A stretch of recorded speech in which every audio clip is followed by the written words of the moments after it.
দেখুন, প্রথমত হচ্ছে যে আমার সঙ্গে হুমায়ুন কবিরের সখ্যতা কোনোদিন ছিল না। আচ্ছা।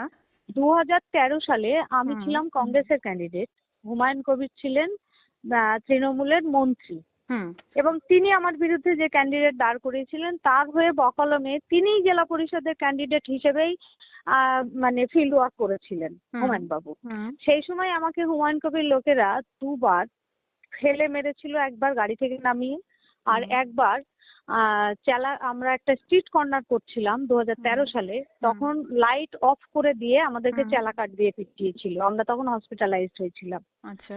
এটা গেল 2013 সাল, নিশ্চয়ই সখ্যতা বুঝতে পারছেন। হুম 2 নম্বর হচ্ছে 2018 সালে আমি যখন তৃণমূলের ক্যান্ডিডেট জেলা পরিষদ, ওই একই আসনে, হুম সেইখানে হুমায়ুন কবির কিন্তু কংগ্রেসের ক্যান্ডিডেট ছিলেন। হুম সেই সময় আমার সঙ্গে উনার ডিরেক্ট লড়াই, হুম এবং আমি ওখানে জিতি। হুম হুমায়ুন বাবু ওখানে হারেন, হুম এবং হারার পরে উনি 19-এ বিজেপিতে জয়েন করেন, তারপরে তো উনি লোকসভার ক্যান্ডিডেট হন বিজেপি থেকে। হুম সুতরাং সখ্যতা নিশ্চয়ই আপনি বুঝতে পারছেন। হুম 2023 সালে অ্যাকচুয়ালি আমি, আর আনফরচুনেটলি উনি এবং আমি দুজনেই হচ্ছে তৃণমূলের। আচ্ছা। সেই সময় আমার একটা অঞ্চলে উনি সর্বত্রই নির্দল দাঁড় করিয়েছিলেন। হুম ফলে সেখান থেকে আমি জিতেছিলাম, কিন্তু 2023 সালে হুমায়ুনদা আমার বিরোধিতা করেনি, এটা আমাকে স্বীকার করতে হবে সত্যিটা। হুম হুম। ফলে সখ্যতা বা কিছু, এইটা আমি জানি না কেন বলেছেন। হুম কারণ হচ্ছে যে আমার মনে হয় আনন্দবাজার একটা অনলাইন আনন্দবাজার বোধহয় এই নিউজটা করাতে এটা প্রচার হয়েছিল, কিন্তু যারা রেজিনগরের মানুষ তারা সবাই জানে, হুম বা মুর্শিদাবাদের মানুষ সবাই জানে। ফলে এইটা কোনো মানে প্রথম সখ্যতার ব্যাপারটা আপনার ক্লিয়ার হলো।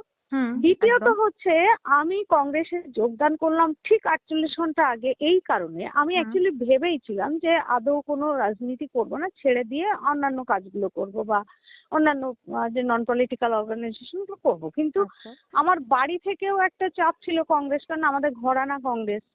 হ্যাঁ সে তো অবশ্যই। হ্যাঁ, এটা চাপ ছিল। আর 2 নম্বর এটা ছিল যে আমি যদি একদম গুটিয়ে যাই তাহলে হুম তৃণমূলের এই যে দুর্নীতি, তৃণমূলের এই যে মানে অ্যাকচুয়ালি তৃণমূল দল নাকি অন্য কিছু, এটাকে কোম্পানি, সেটা হ্যাঁ প্রুফ করার জন্য আমার প্ল্যাটফর্ম দরকার।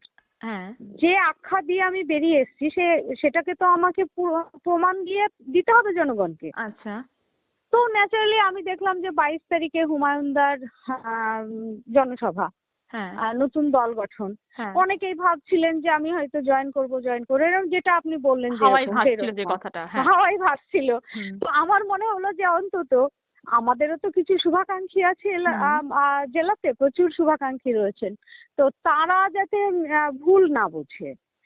হ্যাঁ, সেই কারণেই কিন্তু আমি আগেই 24 ঘন্টা আগেই, 48 ঘন্টা আগে আমি তৃণমূল কংগ্রেস থেকে এসে রিজাইন করে এসে আমি কংগ্রেসে জয়েন করেছি। এই ভদ্রমহিলা টিএমসি ছেড়ে কংগ্রেসে যোগ দিয়েছেন, তার কারণ উনি চুরির সঙ্গে কোনো আপোস করেননি। সেই জন্যই পাবলিক বা জেলা শাসককে জানিয়েই তৃণমূল ছেড়েছেন। দেখুন, তৃণমূল কোম্পানির প্রোডাক্টই হচ্ছে এই হুমায়ুন। কাজেই হুমায়ুন লোক দিয়ে চেলাকাঠ দিয়ে মারা করাবে, 30% হিন্দুকে কেটে ভাগীরথীতে ভাসাবে, এই সবই তো তৃণমূলের কালচার। এখন হুমায়ুন কবিরকে জিজ্ঞাসা করলেই উত্তর আসবে, আমি করিনি, পেছন থেকে করানো হয়েছে। এরা ভোটের আগে বলে জনগণের জন্য কাজ করতে এসেছি, হঠাৎই বসন্তের কোকিল। কিন্তু ভোট হয়ে গেলে, পাওয়ার হাতে এলেই দিনকে রাত আর রাতকে দিন ভাবে।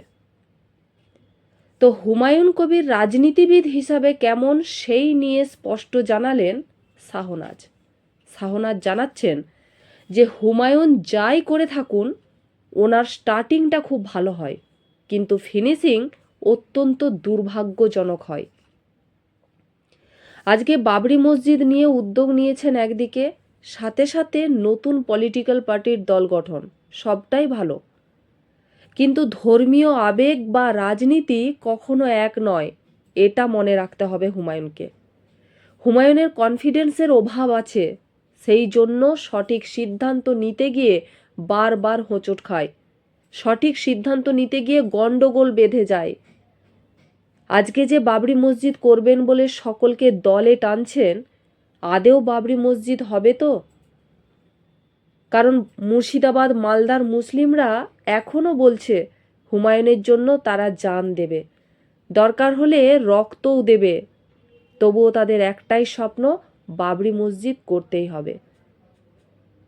তাহলে যখন ইট বালি পাথর সিমেন্ট সবই আছে, টাকা পয়সা আছে, তাহলে কেন বাবরি মসজিদের প্রক্রিয়া শুরু হচ্ছে না?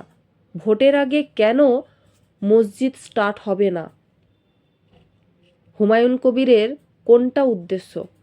নির্মাণ কাজ, নাকি মানুষের আবেগকে পুঁজি বানিয়ে পার্টির দল গঠন করা? কোনটা?